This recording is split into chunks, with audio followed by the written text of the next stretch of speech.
ஆண்டவருடைய நாமம் மகிமைப்படுவதாக. அன்பானவர்களே, இன்றைய வார்த்தைக்கு உங்கள் அன்புடன் வரவேற்கிறேன்.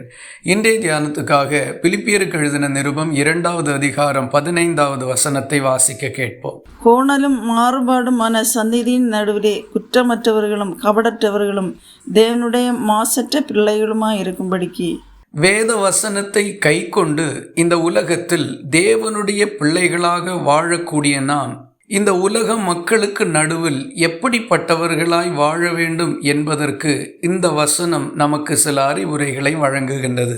பல இடங்களிலும் தேவனுடைய பிள்ளைகள் சோதனைகளையும் பிரச்சனைகளையும் சந்திக்கின்ற போது வேத வசனத்தின் ஒழுங்குகளை விட்டுவிட்டு பிற மனிதர்களைப் போல சண்டைகளுக்கும் பிரச்சனைகளுக்கும் ஆளாகின்றார்கள். இந்த வசனம் சொல்லுகிறது, இந்த உலகத்தின் சந்ததிகள் கோணலும் மாறுபாடுமானவர்களாகத்தான் இருக்கின்றார்கள். ஆகவே இவர்கள் நடுவில் இவர்களைப் போல இருந்தால் மட்டும்தான் நாமும் வாழ முடியும் என்கிற சிந்தை தவறானது.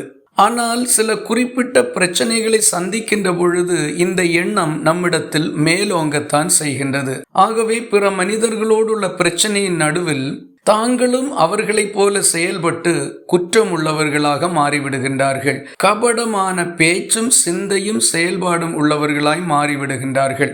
மாசுபடிந்த ஒரு வாழ்க்கையும் அவர்களுக்கு வந்து விடுகின்றது. தேவனுடைய பிள்ளைகளாய் இருக்கின்ற போதே இப்படிப்பட்ட செயல்முறைகளும் தன்மைகளும் அவர்களிடத்தில் இருக்கின்றதை இந்த வசனம் சுட்டி காட்டிவிட்டு, இந்த கோணலும் மாறுபாடுமான சந்ததியின் நடுவில் குற்றமற்ற ஒரு வாழ்க்கை வாழும்படிக்கு நாம் என்ன செய்ய வேண்டும் என்றும் இந்த வசனம் நமக்கு அறிவுறுத்துகின்றது. நாம் என்ன செய்ய வேண்டும் என்றும் அடுத்த வசனம் நமக்கு அறிவுறுத்துகின்றது. அது என்னவென்றால், எல்லாவற்றையும் முறுமுறுப்பில்லாமலும் தர்க்கிப்பில்லாமலும் செய்யுங்கள். பெரிதோ சிறிதோ அது எப்படிப்பட்ட காரியமோ எல்லாவற்றையும் முறுமுறுப்பும் தர்க்கிப்பும் இல்லாமல் மன உண்மையோடு செய்யும்படிக்கு வேதவசனம் சொல்லுகின்றது. அப்படி செய்வோமானால் இந்த உலகத்தின் கோணலும் மாறுபாடுமான மக்களுக்கு நடுவில் நாம் குற்றமற்றவர்களும் கபடற்றவர்களும் தேவனுடைய மாசற்ற பிள்ளைகளாகவும் வாழ முடியும்.